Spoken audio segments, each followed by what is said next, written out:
I don't think it's so much about the snooker, to be honest with you. I think it's more about just controlling your emotions and being able to hold it together. And I was able to do that over 17 days. But, you know, I want to congratulate Ali on a fantastic tournament. He's had another brilliant tournament. He's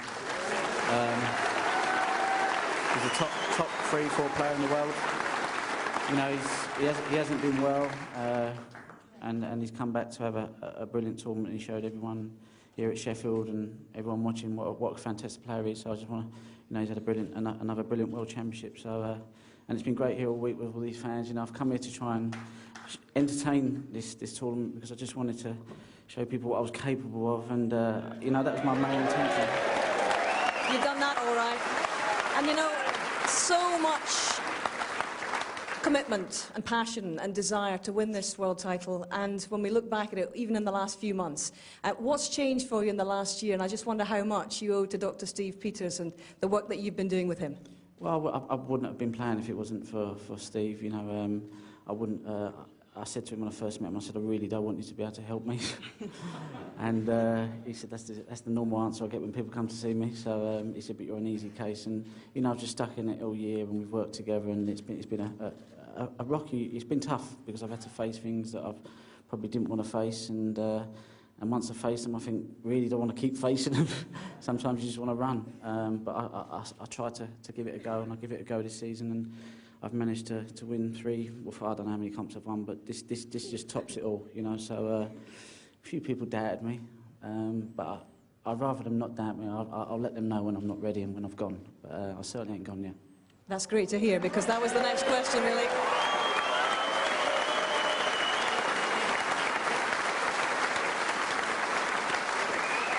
You said after the semi-final, if you could bottle that winning feeling after winning that semi-final, you'd keep playing for 300 years. So what is the plan now? How many more world titles could you target, Ronnie? I'm not going to put a number on it. I'm not even going to make any decisions at the moment. You know, I'm having a good 6 months off. I'm going to enjoy my time with this little man here, my little daughter, and I'm going to have a nice, good break, and I'll assess the situation. But it's all good. So, you know, everything's, well, you know, we just enjoy the moment. Special to share it with Ronnie Jr. Did you hear him? He shouted, "Come on the rocket," a couple of times. I know, I could hear him whispering, and then he said, "Come on, Dad," and I was like, oh, you know. Fantastic, well done, Ronnie. It's the time to get emotional, you know, but, you know, just, when I see him this morning, I just thought, you know what, it just puts everything in, you know, the pressure lifted, because, you know, just to see him, you know, it was just the best thing. Ronnie and Ronnie Jr., it's been wonderful to see you both here on this arena floor. Congratulations, well done, Ronnie. Your champion, ladies and gentlemen.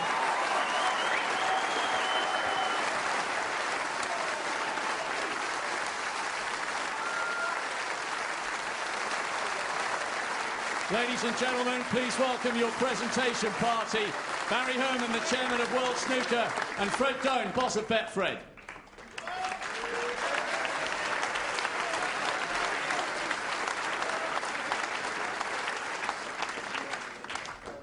Your runner-up, what a 17 days he's had, what a brilliant end to a tough season. Ladies and gentlemen, your appreciation for Ali Carter.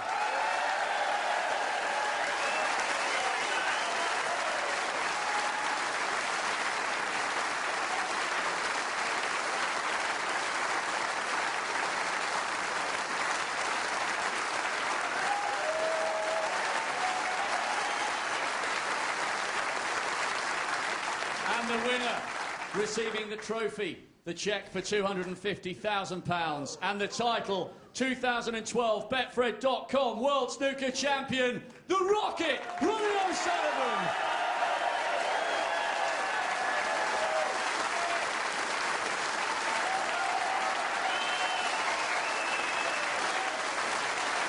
Your champion, Ronnie O'Sullivan.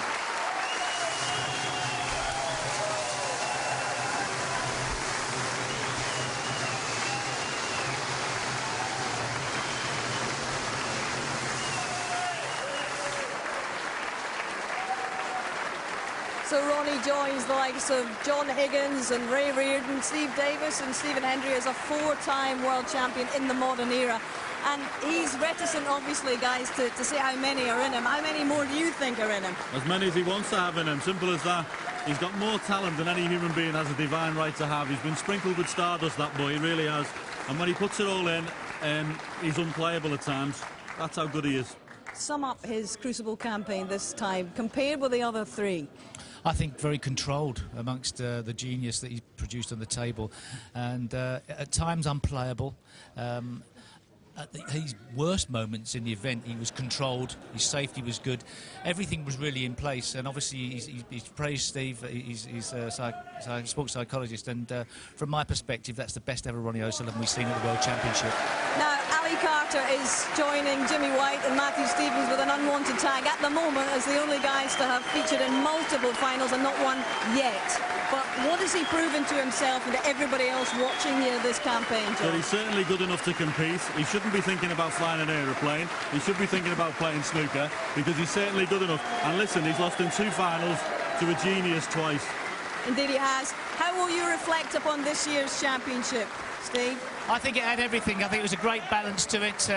We've seen the introduction of the Chinese players, but I think it was Ronnie O'Sullivan's World Championship by a mile. Indeed, all right. Well, gentlemen, it's been terrific to share these last 17 days with you. I think it's time we all took the long rest. Ronnie's going to take a long rest for a good few months, I would imagine. But that is it from the Crucible for 2012 and the Betfred.com World Championship. I hope you've enjoyed it. It's certainly been controversial. It's certainly been captivating. But at the end of it all, the rocket has landed for a 4th time. Mission accomplished. Bye-bye.